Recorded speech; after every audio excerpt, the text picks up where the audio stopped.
Hello बच्चों, let us read this question. Question say that if such that R positive tends to R is defined as f of x equals to log base 3 of x, then f inverse of x की concept इसमें क्या होगा? Invertible की condition हम लोग लगाएंगे की concept में। तो लिखा की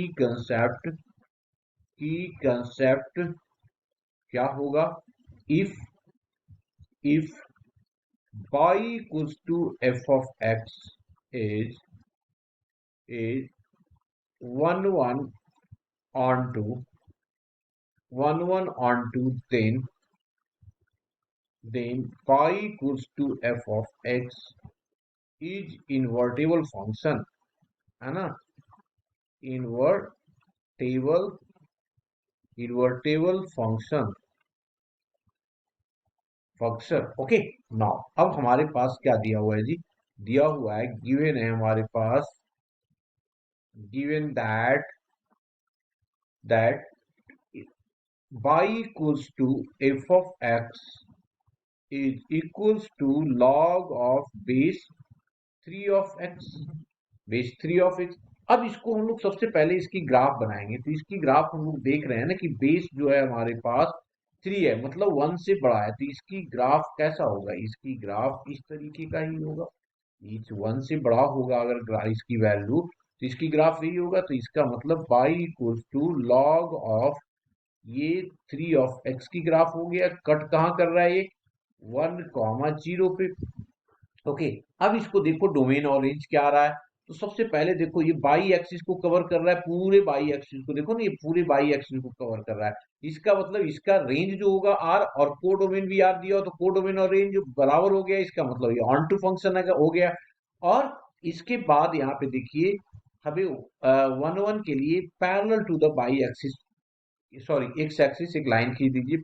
कितनी बार कट कर रहा है? वन कहता है कि अगर parallel to the x axis अगर वन कट कर्व को कटता है वो, इसका मतलब वो 1 1 है। इसका मतलब क्या हो गया? ये 1 1 भी है और ऑन टू भी है, तो इसका मतलब 1 1 ऑन टू है। तो ये इन्वर्टेबल फंक्शन है, इसका हम लोग इन्वर्स निकाल सकते हैं। तो जब इन्वर्स निकाल सकते हैं तो सबसे पहले इसको ले लिया हम लोगों ने। तो क्या टेकन किया भाई?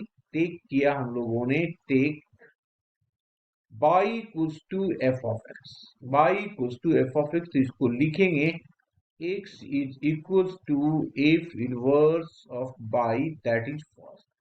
इसके बाद हम लोगों ने फर्स्ट एंड लास्ट को ले लिया, and y is equals to log of base 3 of x।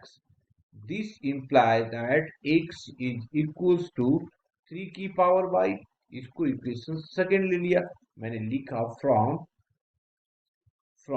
Equation first and second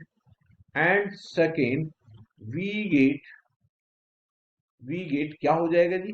ये हमारे पास आ जाएगा x is equals to f inverse of y equals to 3 raise to the power. तो अब हम लोग इन दोनों को उठा लेते हैं यहाँ से।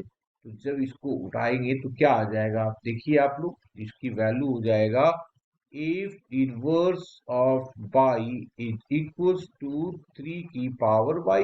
अब हम लोग यहाँ पे पुट कर देते हैं y इक्वल्स टू x। क्यों पुट करते हैं? क्योंकि सिमेट्रिक अबाउट बाई एक्सिस होता है कर्व। ठीक है, तो इसको पुट कर दिया तो f inverse of x is equals to 3 raise to the power x, यही हमारा क्या होगा? आंसर होगा। Hope you understood it well. Best of luck.